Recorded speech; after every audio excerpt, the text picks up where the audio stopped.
neurosurgery at Lenox Hill in New York City. And so that means I'm a neurosurgeon, a brain surgeon, and a spine surgeon, which a lot of you probably don't realize. It's not just brains, it's brains and spine. And I say that because I didn't realize it until, probably until I was a resident that I would have to do spine surgery. I thought brain, neurosurgeon, brain surgeon, it's probably all just brains. It's probably great.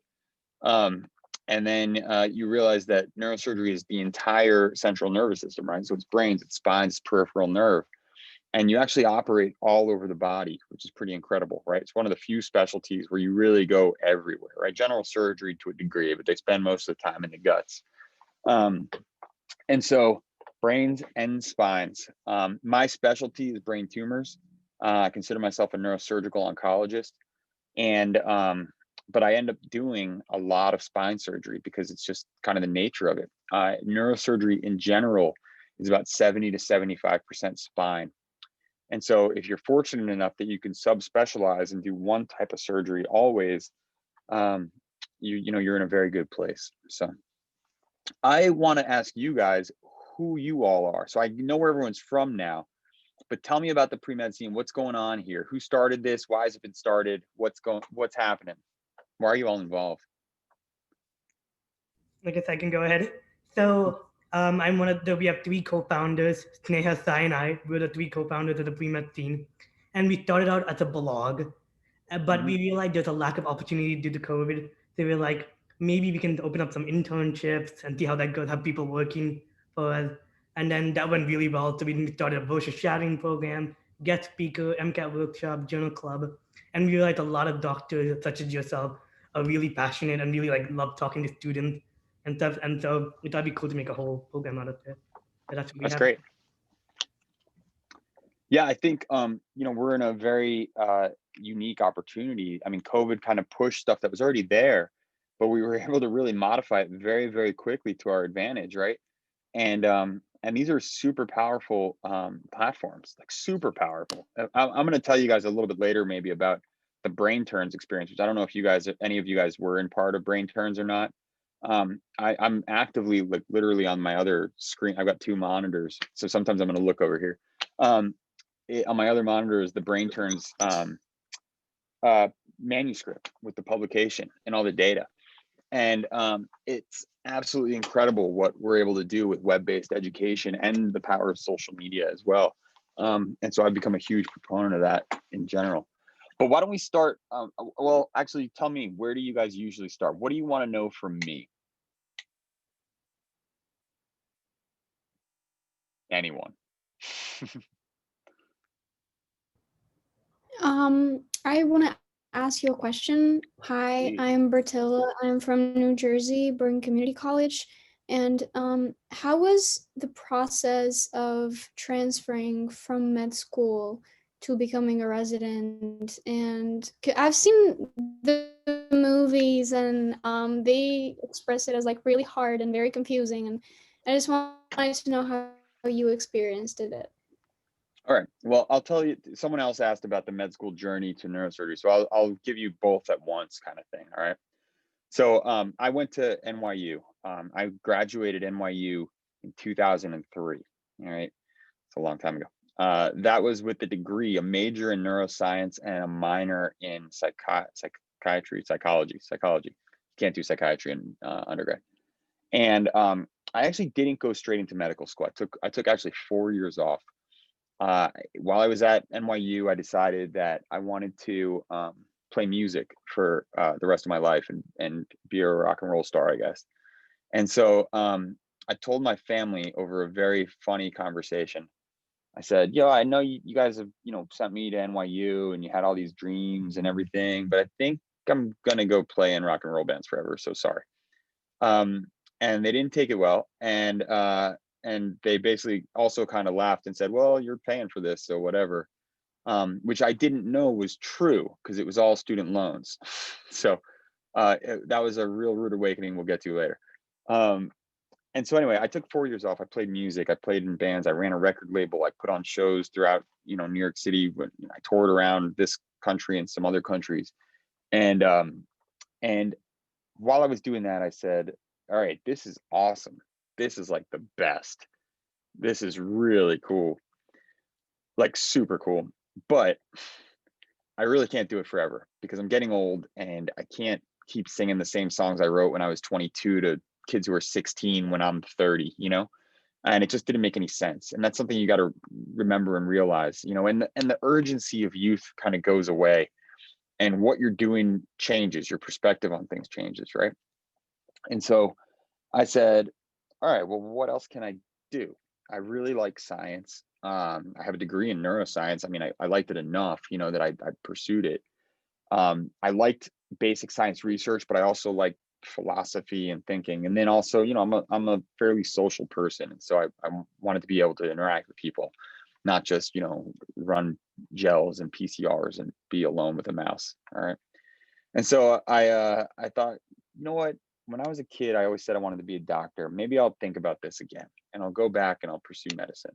And so, you know, fortunately for me, not everyone has this, but I had all the requisites, right? I had taken all the courses to be a neuroscience major. It was always going to be kind of a fallback. And so I took the MCAT and I took the MCAT with a different mindset than when you take the MCAT when you're a college student trying to go to med school. When you're a college student trying to go to med school, all you care about is your grade. I need a great grade to get into medical school. That's how I'm going to get into medical school. That's the only thing that matters. I have to compete with all these people. And that's bullshit, right?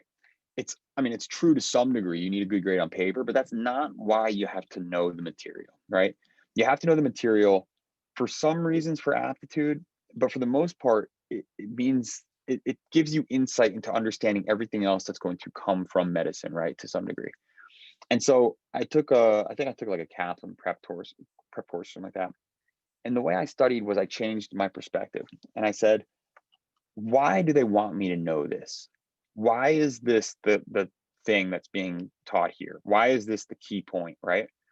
And then I thought, and this is kind of shitty of me, and I'm sorry, but I thought, I've got to be smarter than the guy who makes this test, right? So what's in his head? Why is he testing me on this? And what is the concept that he wants me to know, right? And when you change your study habits to do that, then tests become, you know, it's like a code, right? You're just breaking the code more than it is trying to memorize ridiculous quantities of information, you know?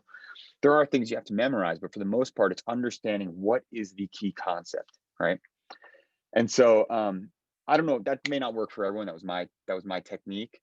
And I killed it. I destroyed the MCAT. And that enabled me after 4 years off without any, you know, significant research background and having a bunch of really bad tattoos and stuff to get into a medical school. Now, I did not get into the medical school I wanted to go to. All right. And that's something that I think is super important for everyone to understand. All right. I lived at the time in Manhattan. I did not want to leave Manhattan. How many med schools are there in Manhattan? Does anyone know off the top of their head? I think there's like 5, maybe, or 7, right? Someone chime in. Let's make this interactive. Icon, Mount Sinai School of Medicine. You go to, yeah, there's Mount Sinai. Columbia. New York University. NYU. Zuckerberg. Yeah, North Shore. That's right. It's a real gem. What? CUNY schools, yeah. So there's like 10 all in all, right? If you look at all of them, I don't know. I think I applied to 7, and they all told me no the first time, every single one. And I was like, oh, that sucks. So I applied to all of them again the year afterwards, and I included one school in New Jersey, and that was Rutgers, and it was a Robert Wood campus. And that is the only one that gave me an interview again after all that. The New York City schools all told me no. And so I was 26, and the only option for me to go to medical school and to do this was to move to New Jersey into my mom's basement and to go to a medical school in the middle of the suburbs. And it was extremely difficult as a decision for me to make as a, you know, an adult human being who had just toured all over the world, doing whatever he wanted for, you know, the past, you know, 4 or 5 years, which seemed like a lifetime at the time. But you know, the end goal, and I knew myself, was to be a doctor. And so I said, yeah, I'll do it, no problem. So I went to Rutgers, and it is actually a great school. I'm super happy that I went there. I think that they offered me a really intimate, I think, learning experience. At the end of the day, the information you need for your boards is all the same. The information to practice medicine, right? What you need is someone who's going to teach you how to learn it, right? And how to learn the information. And so I went there. And now the original question was the transition from medical school to residency, right? Medical school is without a doubt hard. It is a lot of information, and you have to, you know, there's no way around that, regardless of how they change the curriculum. All right. That said, there are ways to make that education palatable and non-palatable, right? And right now, the obsession with medical schools is making that palatable. All right. They're trying to make it so that you're not overwhelmed. You know, lifestyle, quality of life has become so important because of burnout and these concepts of burnout and things like that, that they're really trying. And I don't know the full detail of it, but I know Zucker School of Medicine has a curriculum that's fairly unique to kind of compensate for that. And it's actually got, you know, I think pretty critical acclaim at this point in terms of how they're doing it. Now, what that is, I have no idea. You got to go to the website or visit the school or something like that. But I didn't go there either, so I can't even tell you. But med school was, you know, it's difficult and it's different. Now, I treated med school a little bit different, I think, because again, the person who goes straight through hits med school and they say, I need to get the best grade, and I need to study this, and I need to do this, I need to do this. And again, that's bullshit. You're in medical school to learn how to treat human beings for the rest of your life. All right. This is different than getting a good grade on a test. This is, you want to understand how the heart functions. You want to understand how the lungs function. This is your career. This is the foundation that you're going to build your specialty on. And you're going to call yourself a physician. You're going to call yourself a doctor. You need to understand this. This is how human physiology works. And as insanely complicated as it all is, I mean, a human being, you know, the average human being stands about 5'6", right? I can memorize my way from, you know, I can walk 75 different ways to my house from here down 100 different blocks, you know. A 5'6" human who weighs 100 and something pounds, I can memorize how their body works, right? It's just a map ultimately, or a, you know, a scheme. And so, you know, you go in there and you learn it that way. And the minutia doesn't matter. The name of, you know, this muscle versus that muscle, it doesn't matter as long as you understand there's two muscles there. You're always going to be able to look that up, right? And so, you know, I approached it that way anyway. And I actually found it, you know, really enjoyable because there is nothing more fascinating than how you work. And it's going to it gives you so much insight into how you think and how to be a human. And then you throw on top of that the clinical experience that you start early in your life and you know, early in your training. And you start looking at your life and your family's life, and anytime you've been through sickness or these people in front of you who are going through sickness, and you balance the privilege of being exposed to that for someone else, in addition to the privilege of understanding what they're going through, both physically and maybe emotionally and psychologically. And it's just an extremely powerful and moving thing every single time. And no one will ever understand what you understand unless they do it too. And so that's medical school, right? And then you do that 100,000 times or however many times you do it. You learn everything and you get excited to learn, and you meet patients and you get excited to meet patients. And the first time you encounter every disease is really amazing. And you go back and you look it up and you remember, and it helps reinforce everything. And then someone gives you a job as a resident and you go to residency. And for me, I ended up at Columbia for neurosurgery. And I'll tell you a little bit about how I ended up there in a minute. But then you go to residency, and it's not just like, you know, today I'm going to study the heart. It's, here's a human being and all of their organs are failing. So you better remember how their heart functions and their lung and their GI tract and their brain, and you better put it all together. And this is one of 50 people you're taking care of. So you better do it quick. All right.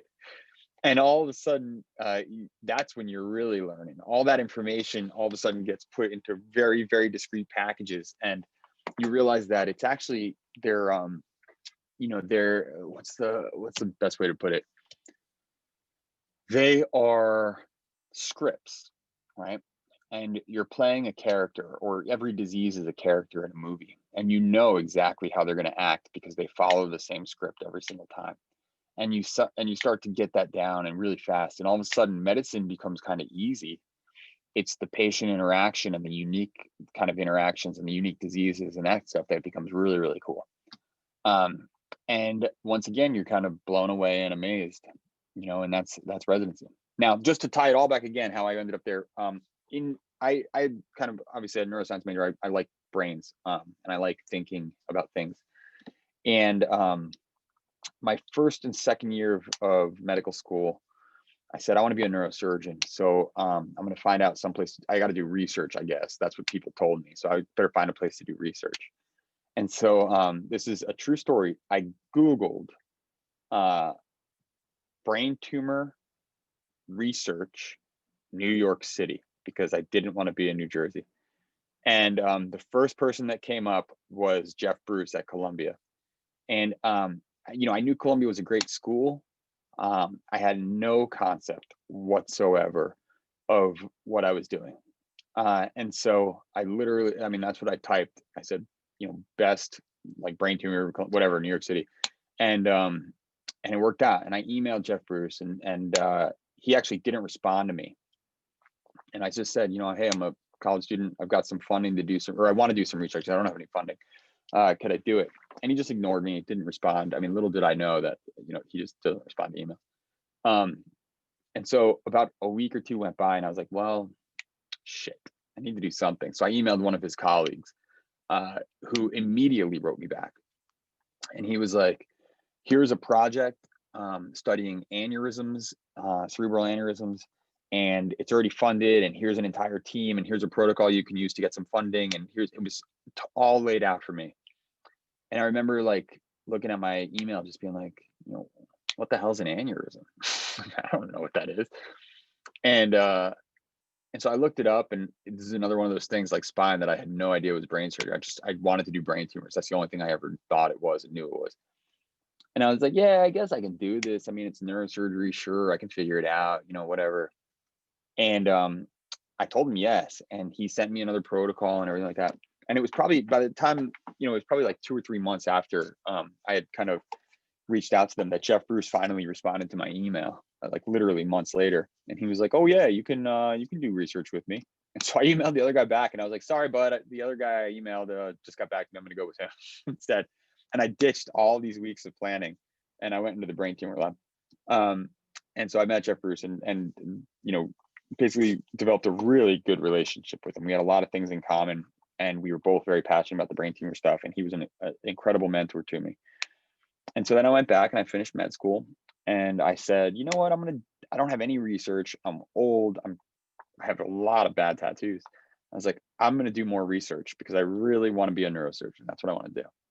And so I signed up for it was something called a Doris Duke fellowship, and now I think it's a Howard Hughes or something like that. You can get it in medical school. I don't know if it even exists. But I developed a project with Jeff Bruce, and put together a project, and I got funded for a year. So I took a year off. So I did med school in 5 years, and then residency. I applied there not thinking I would really get in, but I had developed a really good relationship with these people, not just him, the whole team. And I did good work, and I may not have been the smartest, but I tell people this all the time. I don't consider myself actually smarter than anyone other than test makers. But I can work harder than like 99% of people. I'm a machine. I can wake up and I can work until the minute I have to go to bed, and just, get up occasionally to eat and pee, and that's it. And I'm honest. And so that hard work and honesty, I think, paid off. And that's where I ended up. So that's an extremely long-winded history of how I ended up to be a neurosurgeon. And I think the transition from med school to residency is exactly like I said. It's amazing. Give me more. There's tons of questions pouring through. I realize I'm talking too much. I have 2 questions, actually. All right. Well, good, because I can't read, so you guys just have to talk to me. Okay. Hi, I'm Lean. I'm from Miami, by the way. when you didn't get in on the first try, did you ever find out the reasons or?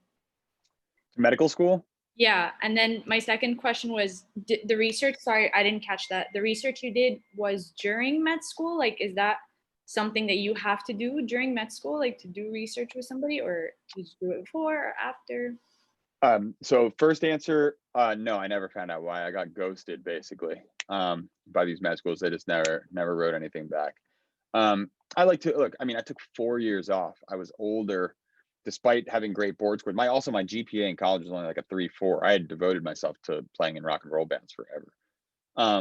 And so I just, Columbia is an amazing medical school, right? NYU is an amazing medical school. These people have incredibly competitive applicants. Like I remember as a resident, I got to review some of the med school applications, and they were insane. It was like, oh, I started my own NGO at age 6 and I cured cancer at age 8. And now I, made a documentary with Leonardo DiCaprio and, at 11 years, it's just insane. And if you get yourself caught up in that, you're going to lose your mind, you can't care about that kind of stuff. And then, so anyway, no, I don't know why I did not get in. I'm assuming, I don't know. I have no idea. What was the second part? I was asking about the research. If you like, oh yeah. When did you do it, or like why? Yeah, so I did research for 8 weeks between my first and second year of medical school as part of a summer funded project that I wrote up based on my communication with these guys. And then I spent an entire year between my third and fourth year of medical school doing research. And so in the off time, you don't really have the time to do it. You do what you can. I think there are, or at least I didn't, because, again, I wasn't super smart, but I knew if I worked hard, I would get the grades and stuff I wanted. So I worked hard. I think that research is a very interesting thing. And its position in medicine, number one, and then neurosurgery are very different things, all right? Everyone who goes into neurosurgery wants to be an academic neurosurgeon, all right? And, truthfully, having some background research or some sort of endeavor is going to push you to the top of the crowd, because, if you're just Joe Schmo who decides one day he wants to be a neurosurgeon, no one's going to want that. To be able to get stuff done and be driven does demonstrate number one, drive, but number two, a little bit of leadership, right? To be able to compose yourself enough to get something done, to take something from beginning to end to completion.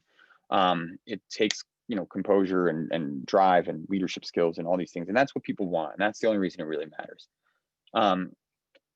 I think more importantly, or equally important, there's all this stress on publications and first author publications. Someone actually asked me yesterday, but I'm going to read it to you guys. I hope he's not on here so I don't embarrass him. Someone slid into my DMs. Do kids still say that? He said, I was wondering about the residency application. For whatever reason, people have completely written off neurosurgery because it's assumed that you need a 5th year of research and an average 18 publications. That's insane. I don't know how you even have enough scientific background or knowledge of the field to put together 18 publications before medical school and residency. I mean, that's an insane number. If you did, then yeah, you probably deserve a C in med school, but I don't think it's absolutely necessary at all, right? There's a lot of doctors out there. What I think you need to do is do what you like, and like what you do, and you're going to do better work, number one. I think it is important to get involved because it is a big part of what we do, but it doesn't need to be basic science research. All right, it can be review articles, just furthering your knowledge, right? Learning how to write scientific papers. Those things go a long way, right? It can be case reports, simple case reports, all right? It can get in a lab and understand the mechanisms behind the a treatment or something, all right? Or it can be other types of way. Get creative. Like maybe you volunteer in a clinic for a certain amount of time, or you develop some sort of biotech thing, right? What you're trying to do is demonstrate that you're not just going to read out of a book and write down and rehash the answers, right? That you're going to push the field in a way that hasn't been done before, right? Anyone, I mean, artificial intelligence can read the book and figure out how to diagnose someone, right? You don't need a human being for that. The human part is to think about the problems and try to fix them, And so I also would advocate, since I guarantee no matter how many times I say it, how many of you are here? There's a bunch of y'all in here. I would say 90% of you are going to try to go straight through medical school, college medical school and beyond, right? And taking that year to be in your 20s is so friggin' important. It's just like, it's hands down the greatest time of your life, and better enjoy it. You know, the whole time you've been trying to get a grade for someone else, and like, just, you know, you're being an adult, be a human, exist in a world, and then get some framework on what it is you're trying to accomplish, and, you know, do it that way. I think that matters.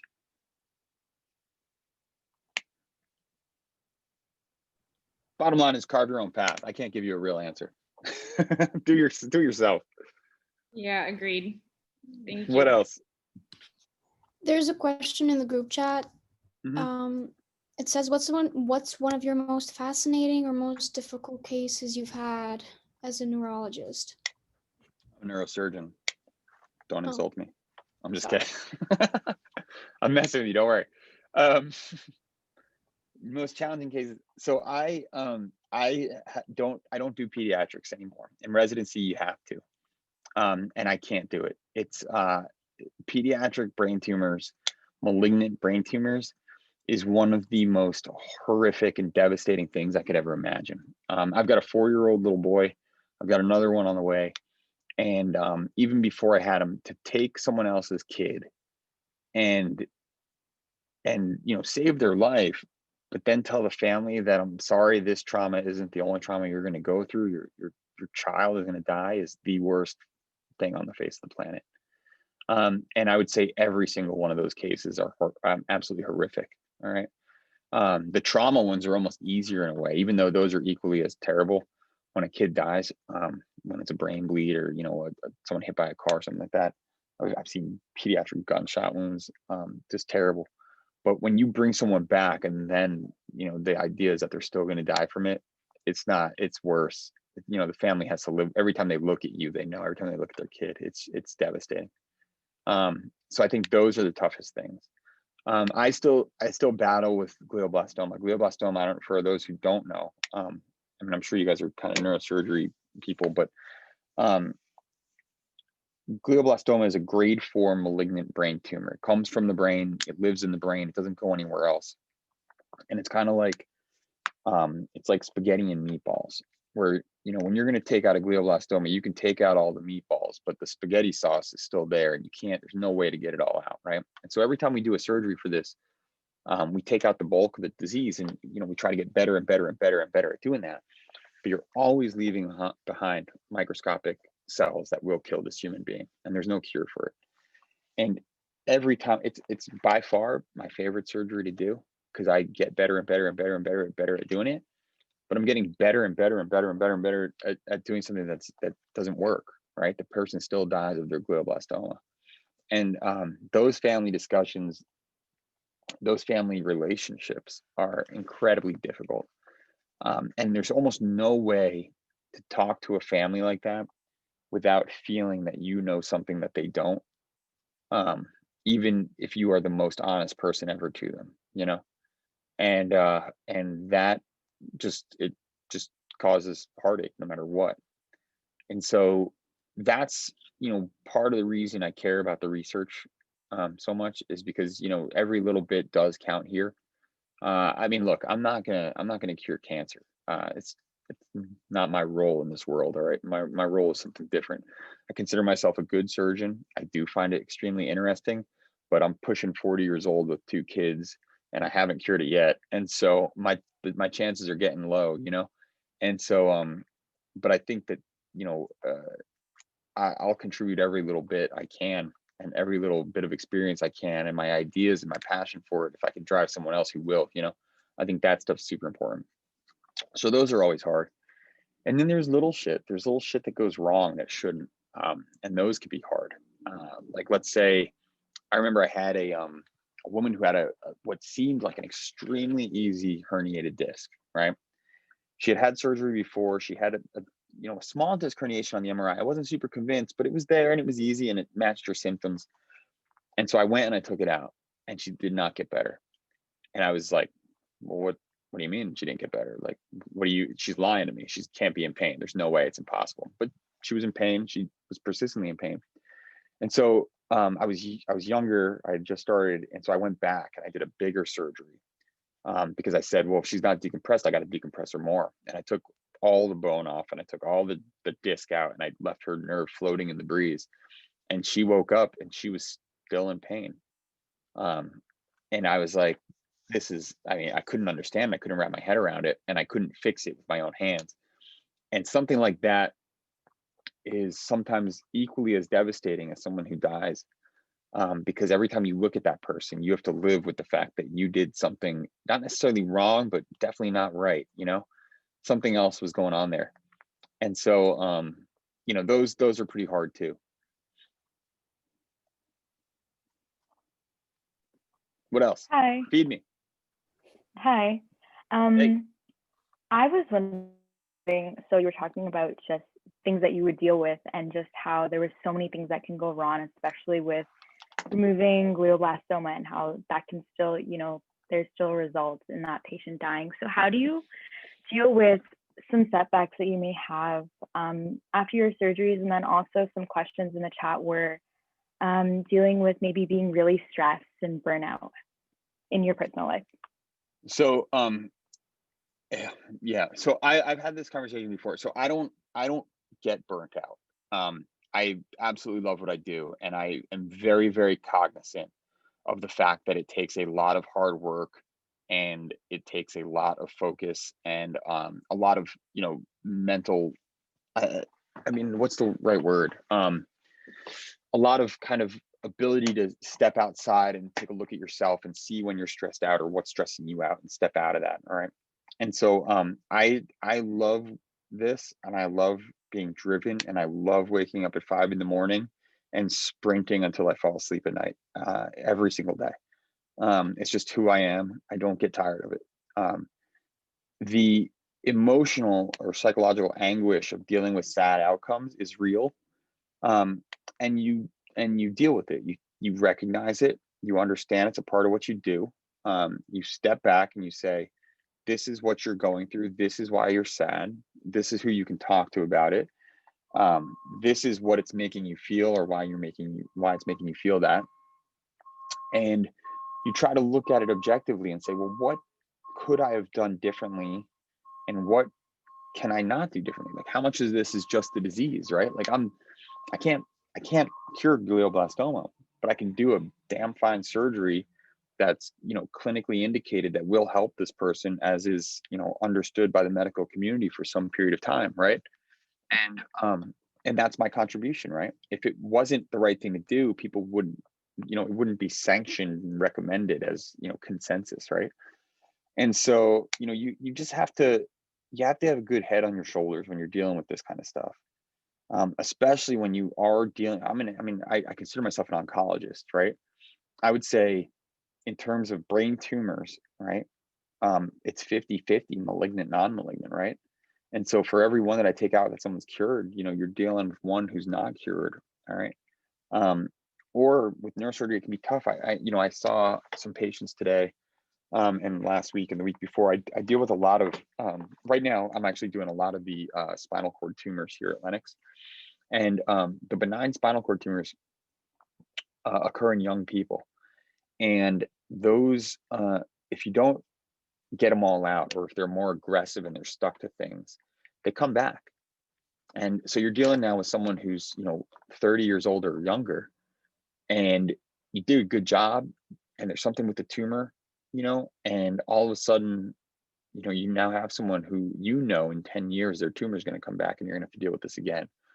And that just sits with you every time you look at them. Again, that feeling of like, I know something you don't know kind of thing, which even if I tell them that flat out, it still irks me, you just gotta figure out how to deal with it.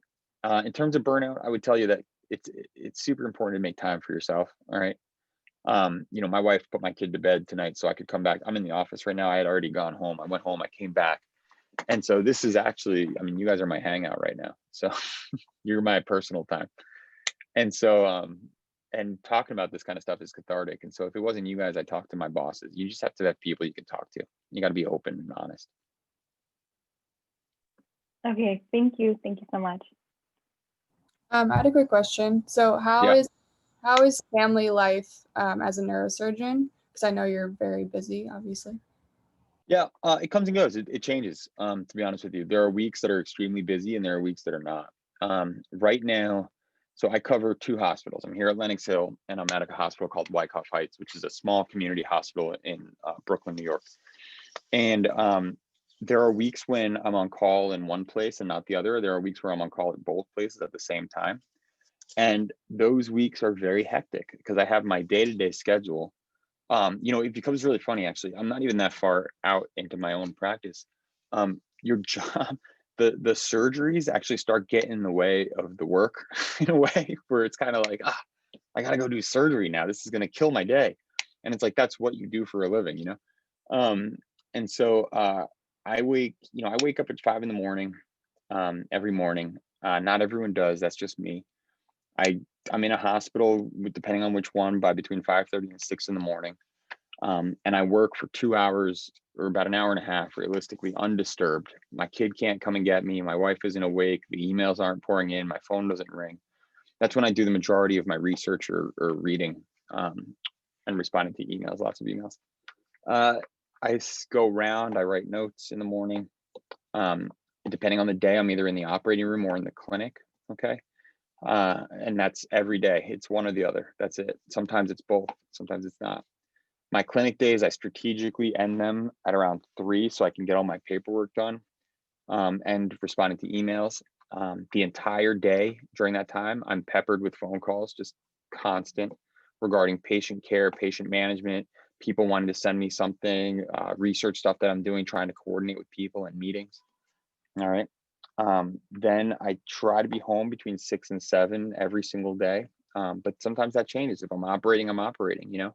If I have a meeting, something like this, you know, I'm here doing that.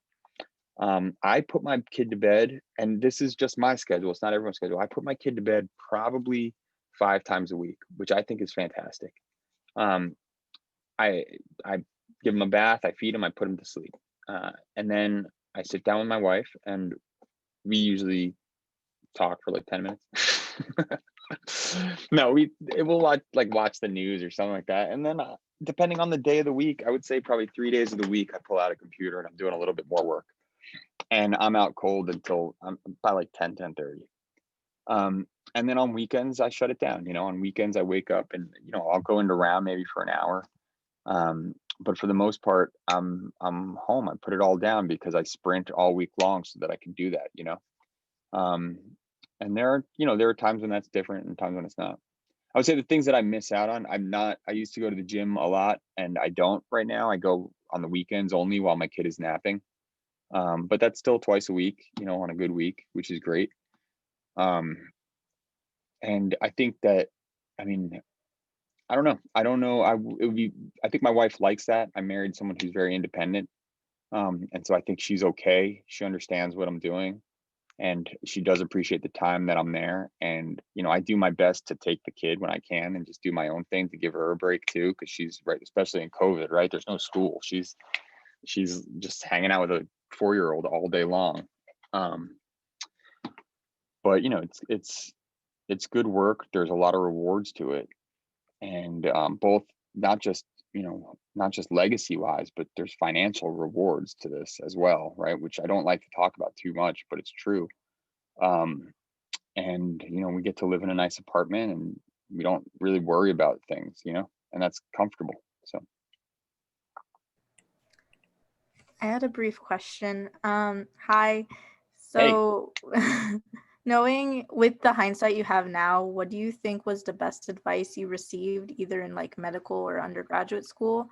Or if not, like what do you wish someone would have told you? That's a good question. I don't know if it was ever told to me as advice. Well, that's not true. Here, I'm going to draw something. This is me personally. This is not everyone. Wait, I need to find a piece of paper. Give me a second. All right, here, wait.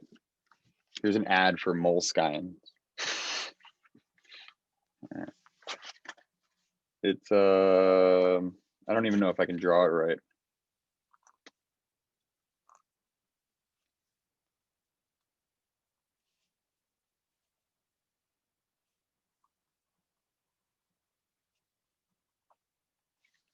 I'm not sure I drew it right. I don't know if you guys can see it. It's a Venn diagram. And it says work, life, and family. And someone drew this to me on a note card. And he said, you want to be there. That's where you want to be. And he's 100% right. And he's 100% right for reasons that I think, you know, I don't even fully appreciate yet. But, you know, there's, you're going through this process. And right now you guys are sprinting. Like I'm talking about sprinting every single day.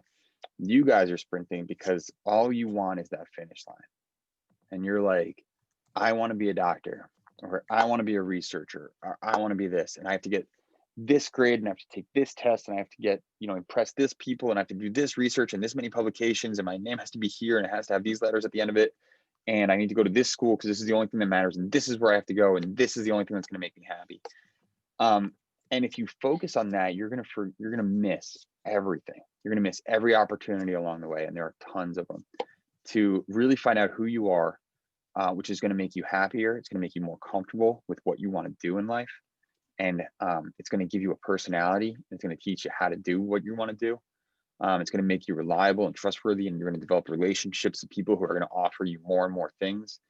And so his drawing, that drawing of finding that sweet spot, is to me just an understanding that this is all part of the journey, every single part of it. All right. And you find that sweet spot, and you hang out there, right? Because at the end of the day, if you get hit by a truck tomorrow, none of it matters, right? None of it matters. And the other thing is too, is if you don't get hit by a truck tomorrow, there's a lot of time left in your life to do things, right? A lot of time left. And so there's no rush, there's no urgency. It's all part of the journey, right? It's like reading a great book, and then that book ends, and then what do you have? Nothing, right? Like just keep it all going. Just keep reading the good book, keep writing your good book, right? Like, so it never has to end, and just always be in that sweet spot.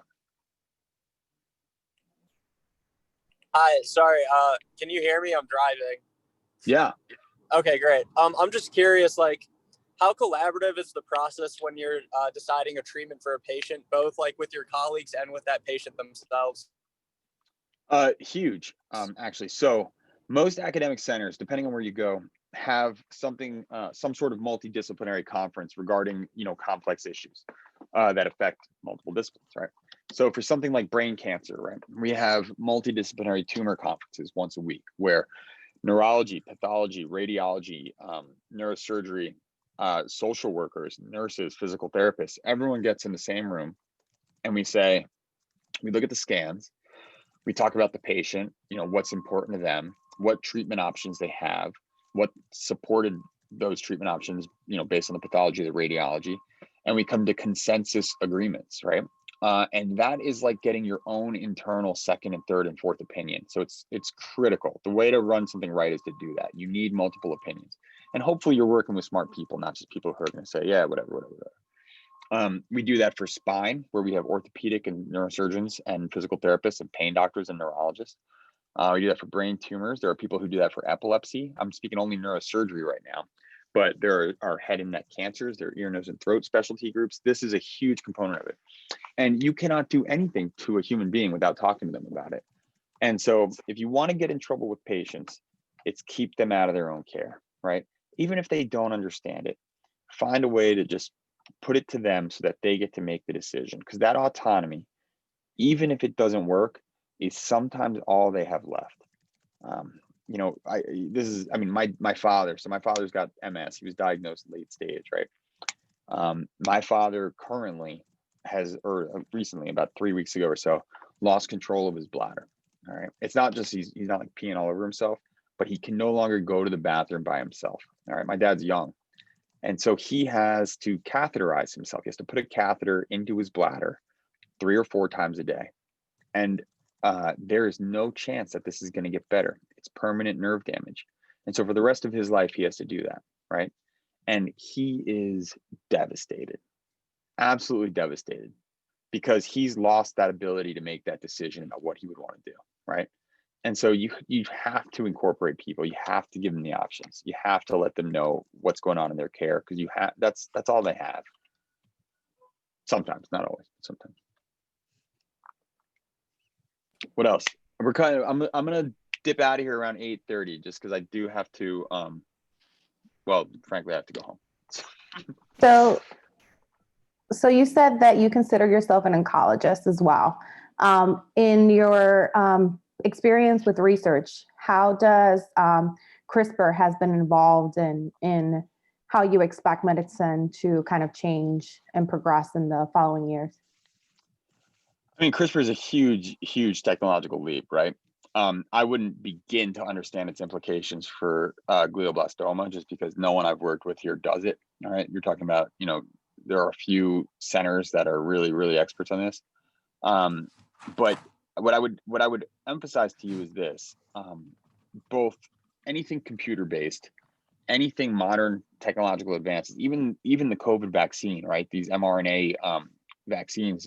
This is all the stuff you guys are going to learn, right? And it's part of your education, and it's going to form a foundation of research that your generation is going to be able to do and incorporate. So no one's going to understand this, but when I first did my first PCR, all right, PCR, I don't know, have anyone done PCR here? Raise your hand. Oh yes, Everyone's done it. Yeah. The death represents the mess. How long does PCR take? Like 45 minutes, an hour, right? Yes, yeah. Typically, yeah. When I first did my first PCR, it was 6 hours. Right. It was an entire day. And so when I came back to medicine after college, because remember, 4 years off plus college is 4 years, then med school and everything like that. I can't do. I mean, I had no concept of what I was doing. It was a full day process that had now become an hour. Totally insane, right? And so, yes, CRISPR is a huge deal.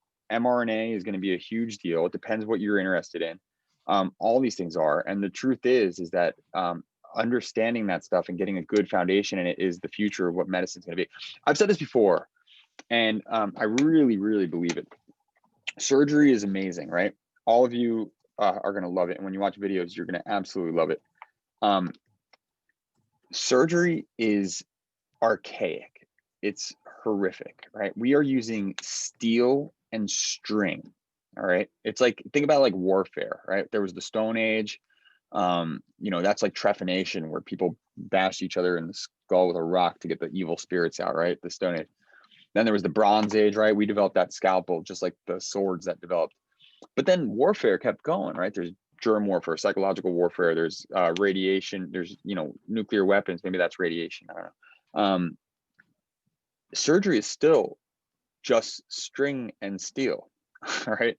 You use a scalpel and then you sew everything back together. And so the advances in medicine blow what we can do surgically out of the water. And so that's the kind of stuff that, again, it's the foundation.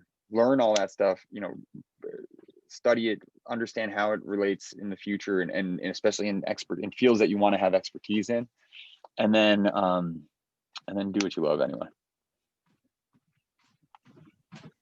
It's a weird answer because I really don't know how CRISPR works, but happy to chat about it though. Yeah. I have Oh, you can go ahead. I'll go next. I just have a follow-up question to something that you were already talking about. So I attended the BRAINterns session where Dr. Kuriko kind of talked about like the mRNA, and I got really interested. And I actually found a lot of research being done in mRNA treating like glioblastoma. And I wanted to know like how, like, what are your thoughts on it, and if it's kind of already happening in the world today? Yeah, the difficulty with mRNA, with like creating an mRNA vaccine for glioblastoma, is a problem that we've seen in other immunotherapies. And GBM is not a clonal expansion of cells, meaning that it's not just like I'm like a tumor cell and I make another one of me, and then we make another one of me, and we just keep growing until we fill this whole room up and tear the walls down. GBM is actually more like, oh, hey, you know, Tushita, you're a tumor cell now, and Kayla, you're a tumor cell now, and Ryan, you're a tumor cell now, and Gene, you're a tumor cell now, and Lean, you're a tumor cell now. And all these different people get pulled into it, right? All these different cell types. And so every one of these cell types has a different function, a different genetic background. It's extremely heterogeneous, right? And so finding common proteins that are common through all of these cells that an mRNA could translate and then stimulate an immune response to, or any sort of response to, is so exceedingly difficult that it's virtually impossible. I mean, we've never been able to do it, right? I was a part of this heat shock protein vaccine back when I was at Columbia, which was, heat shock proteins are ubiquitous. They're a super old protein that's in like every single cell ever. And even using those to find distinct signatures didn't work, right? And so, you know, you've got an extremely formidable enemy in glioblastoma. And so the mRNA stuff it's really promising. I think there are mutations that occur in high percentages of cells, but to date, you don't get 100%. And that's the real problem. That's where things like CRISPR, though, and gene editing have, you know, benefits, because if you can find out the precursors, you can stop it before it happens, right? You can anticipate, you can stop, you can protect, or reverse or shrink, right? All right, we got 4 more minutes. Someone's got to ask something. I have a question that's from the group I chat. have like 2 questions. Sorry. Oh, we got lots of questions. Oh. Who's going first? Who's in charge here? It says, what advice do you have for women and or people of color who want to pursue this career? Do it. Do it, because it's totally unfair what has happened in the past. And that glass ceiling, I mean, today just shattered a little bit more. It's got another crack in it, right? And so for women in particular, absolutely do it. You have never had a better chance than right now to go wild. All right, the tides are changing, and the only way they will continue, it's not a tide. You know, tides are natural things that ebb and flow. This is not that. All right, this is an avalanche that needs to happen. So, you know, people have been lighting the little charges for a long time, but you guys all need to go barreling down that mountain and just crush everyone in your way. People of color, I actually think, and women of color, a much more difficult battle. And I don't know how to fix it, but you do whatever the fuck you want. And you go above and beyond. And if you do good work and good hard work, you know, all that's happening is you're getting new generations of people who don't think the same way as the old generations did. And similarly, once a road opens up for one diverse group, it's going to keep opening up for more, as long as people keep pushing it. And so you guys don't limit anyone, and you know, and then limitations won't exist, you know. I have one quick question. You go ahead first. Oh, I was just wondering, like, what made you choose neurosurgery over being a neurologist? If you ever thought about that? Yeah, I mean, I actually like, to me, the surgical, like the operating theater or the operating room is it's like a Zen thing, I think. You know, neurologists, I love all medicine. I could have done anything. I found it all fascinating. I really enjoyed reading and learning things and understanding what was behind it. But after a period of time, when you've, you know, treated hypertension in, you know, 25 people a day, even just on a rotation for 6 to 8 weeks, I realized that, you know, I wanted something else maybe to do. And so, not knocking medicine, all right, medicine's great. Surgery allows me to go into a place where I can put on some music, or not, and I can just do movements that I've done so many times before, with an occasional difference in what I'm looking at, you know, and acquire the same outcome or better, or improve it, you know. It's like anyone who practices something, does anyone play piano, right? you can, just because you like learned how to play the song doesn't mean you never play the song again, right? You play that song again and again and again because you like the way it feels, right? You like the, you like the one arpeggio, or you like the one chord, or like, it starts to feel good. And so, I recognize that very early. The other thing too is, you physically change something, right? You go in there and you do something and it demands precision, and you change someone and something, permanently based on that. And so I think it's responsibility, but it's also just kind of, it feels empowering in a way too. All right, it's 8:30. You guys can always reach out to me. Does everyone have my Instagram? No. I think it's like this. I think it's that. I think. Wait, I just typed it. I wrote it to Monish by accident. Sorry, wait, hold on. Monish, I didn't mean to write that to you. Everyone, I'm gonna write it to everyone. Who's Monish? Speak up. There, that's mine. You got it?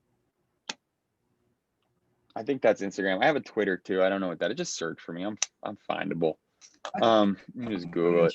Feel free to DM me. I'll give you my email, but I would give you my email, but I think Instagram's better. It's a little bit more self-selective, because I'm gonna wake up to 1,000 emails and it's gonna torture me, and I'm sorry, because I'm gonna try to respond to all of them and it's never gonna work. And I don't want anyone to feel bad or left out. So I promise you, if you have burning questions, I will answer them. You just have to find me and get in touch however you want. And I try to answer everyone. It may take me some time. Thank you so much. All right, so you should all be neurosurgeons. Oh, also there will be a spring BRAINterns session. Don't forget BRAINterns. There will be a summer BRAINterns session. Thank you. In case you guys didn't know, BRAINterns reached about 16,000 people last summer from 87 different countries. It was 83% women, all right, and it was 40% Asian women, or 40% Asian, sorry. And so it's the way we're talking about things like BRAINterns is that it's a way to increase access and opportunity and diversity to historically underrepresented groups in surgical fields. All right, and this is all using tech. And so tell your friends about it. Come along. I don't make anything off of it. It's totally free. I'm actually more interested in how many people I can get to subscribe and like it, kind of thing, than anything else. Because it's kind of like a game in my head now, where I want to see if I can outdo myself every time. And I think it's actually pretty great. We have people who really care about what they're showing you and teaching you and put a lot of effort into it. So tell your friends, tell your schools, come along and enjoy Inauguration Day. Hopefully we're on the brink of a better period of time for everyone. So. All right. Thank you so much for speaking to us today. And thank you to everyone that participated. I am putting the link to our quiz in the chat. It'll take you to our website, and if you scroll down, you'll see the quiz link. And I've also put our link tree that has our social media, so you can connect with us. And yeah, thank you, everybody. And if you have any questions, you can ask them in the chat or in our group meet. Thank you once again. Have a good night. Bye. Bye. Thank you so much. Bye. Bye, everyone. Bye. Bye. Thank you. Thank you. Thank you. Yeah. Responses.